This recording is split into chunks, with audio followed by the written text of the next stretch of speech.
നമസ്കാരം, എല്ലാവർക്കും പുതിയൊരു വീഡിയോയിലേക്ക് സ്വാഗതം. ഇന്ന് നമ്മളൊരു പ്രത്യേകതരം ദോശ റെസിപ്പി ആയിട്ടാണ് വന്നിട്ടുള്ളത്. അതായത് ചീസ് മസാല ദോശ.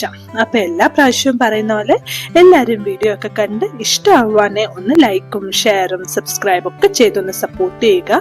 എങ്കിൽ മാത്രമേ ഇതൊക്കെ എല്ലാവർക്കും ഇഷ്ടമാവുന്നുണ്ടോ ഇല്ലയോ എന്നൊക്കെ എനിക്കൊന്ന് മനസ്സിലാക്കാൻ പറ്റത്തുള്ളൂ. അപ്പൊ ഈ ചീസ് മസാല ദോശ എങ്ങനെയാണ് തയ്യാറാക്കുന്നതെന്ന് നമുക്കൊന്ന് കണ്ടു നോക്കാം. അപ്പൊ അതിനായിട്ട് ഞാൻ നമ്മുടെ സാധാരണ ദോശമാവാണ് ഉപയോഗിക്കുന്നത്. ചൂടായ കല്ലിലേക്ക് കോരി ഒഴിച്ച് നന്നായിട്ട് നമ്മുടെ സാധാരണ മസാല ദോശയ്ക്കൊക്കെ വേണ്ടി പരത്തുന്ന പോലെ നന്നായിട്ട് പരത്തിയെടുക്കുക.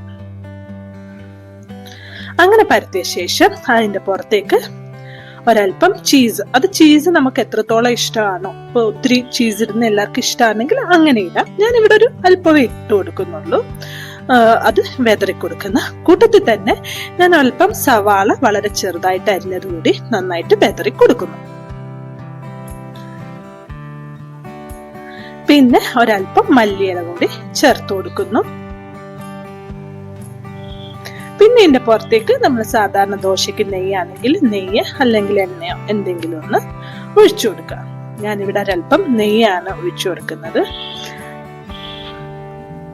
ഒരല്പം തണുപ്പൊക്കെ ബാംഗ്ലൂർ ആയതുകൊണ്ട് നെയ്യൊക്കെ അല്പം കട്ടി പിടിച്ചു. ഇനി ഇതിനകത്തേക്ക് നമ്മൾ തയ്യാറാക്കി വെച്ചിട്ടുള്ള അല്പം മസാല കൂടി ചേർത്ത് കൊടുക്കാം.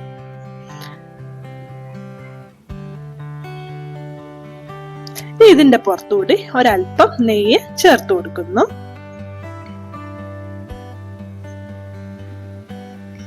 ഒരല്പം സവാള കൂടി ആ മസാലയുടെ പുറത്ത് ചേർത്ത് കൊടുക്കുന്നു.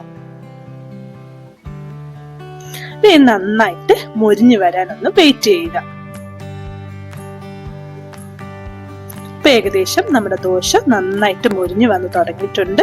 ഇനി പതുക്കെ ഇതൊരു സൈഡിൽ നിന്ന് ഇളക്കി നമുക്ക് ഇഷ്ടമുള്ള ഷേപ്പില് മടക്കി എടുക്കുക.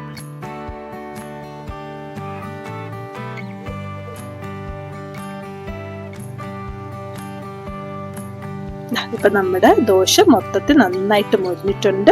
ഞാനതപ്പോ ഇങ്ങനെ മടക്കി എടുക്കുകയാണ്.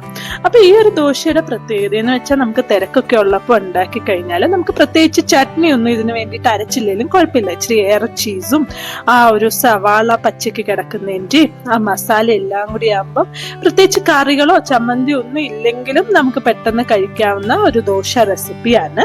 അപ്പൊ എല്ലാരും ഇതൊന്ന് ട്രൈ ചെയ്ത് നോക്കുക. എന്നിട്ട് നിങ്ങളുടെ അഭിപ്രായങ്ങൾ കൂടി പറയുക. ഇഷ്ടമാവാൻ ഞാൻ പറഞ്ഞതില് ലൈക്കും ഷെയറും സബ്സ്ക്രൈബും ഒക്കെ ചെയ്തൊന്ന് സപ്പോർട്ട് ചെയ്യുക. മറ്റൊരു വീഡിയോയുമായി കാണുന്നിടം വരെ എല്ലാവർക്കും ശുഭദിനം. ബൈ.